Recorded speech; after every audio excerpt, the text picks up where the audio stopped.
Historically, prior to soldiers marching off to war, the commanding officer would inspect his soldiers to ensure they were prepared for battle. He would check their uniforms, weapons, and equipment, as well as their strength of spirit as fighting soldiers. This soon developed into a ceremonial tradition. Today, the reviewing party is conducting a final inspection to ensure the installation is ready for the incoming commander.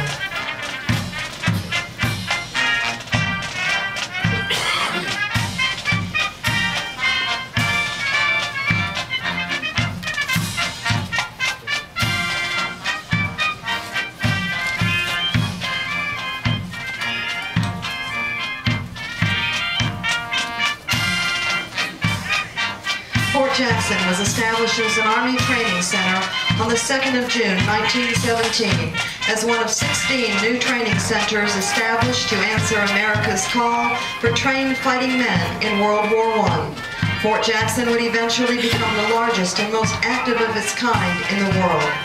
First known as the 6th National Cantonment and later as Camp Jackson, it was named in honor of Major General Andrew Jackson, a native son of the Palmetto State and the 7th President of the United States of America.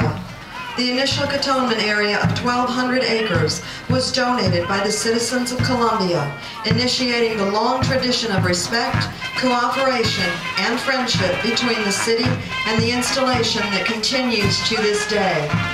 3 months after construction began, some 8,000 draftees arrived for training. The first military unit to be organized here was the 81st Wildcat Division, under the camp's first official commander, Major General Charles H. Barth. More than 45,000 troops from Fort Jackson went to France as part of the American Expeditionary Forces. Reverting to state control in 1939, after World War I, the demands of war brought the camp again under federal control, and Fort Jackson was organized as an infantry training center. 4 firing ranges were constructed, and more than 100 miles of roads were hard-surfaced and named for legendary Revolutionary War figures and heroes of the Civil War. More than 500,000 men received some phase of their training here. Among the famed divisions to train at Fort Jackson during this period were the 4th, 6th, 8th, 26th, 77th, 87th, 100, and 106th. The 31st Dixie Division trained here during the Korean War. In recognition of the fort's 50th anniversary in 1967, the citizens of Columbia gave Fort Jackson the statue of Andrew Jackson that stands at Gate 1. With the establishment of the modern volunteer army in 1970 and the need to promote the attractiveness of service life, construction peaked in an effort to modernize facilities and improve services.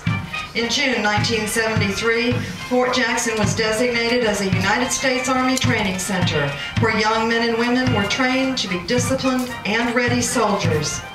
Throughout the years, changes have been made to enhance training. Field training exercises have been incorporated into advanced individual training to create the opportunity for soldiers to practice MOS and common skills in a battlefield environment. By 1988, the standard unit of training was the platoon. Hands-on skill development was the training focus rather than platform instruction. Also in 1988, Fort Jackson was named a Community of Excellence and has continued to earn awards for excellence year after year. 2 base realignment and closure commissions brought the Soldier Support Institute, the Chaplain Center and School, and the Consolidated Drill Sergeant School to Fort Jackson. Fort Jackson continues to be the center of visionary studies in initial entry training, modernization, and warrior ethos that are the foundation for the Army's transformation strategy for the 21st century, continuing a 91-year legacy as the flagship of Army initial entry training.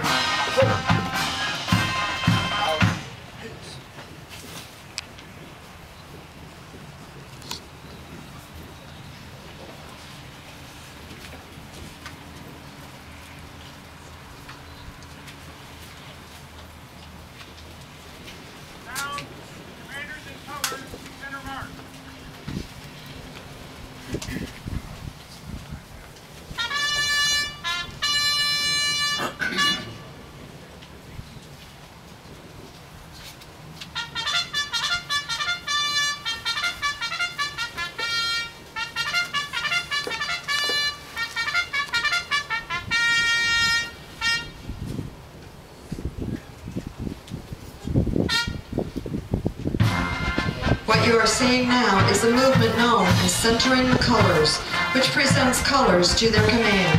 This activity stems from early Roman times, which signified to the emperor that the soldiers of his command were loyal to him. In early American cavalry tradition, it was used to give troops special instructions prior to going to battle. When the colors are forward, we will render honors to our nation by salute and the playing of our national anthem.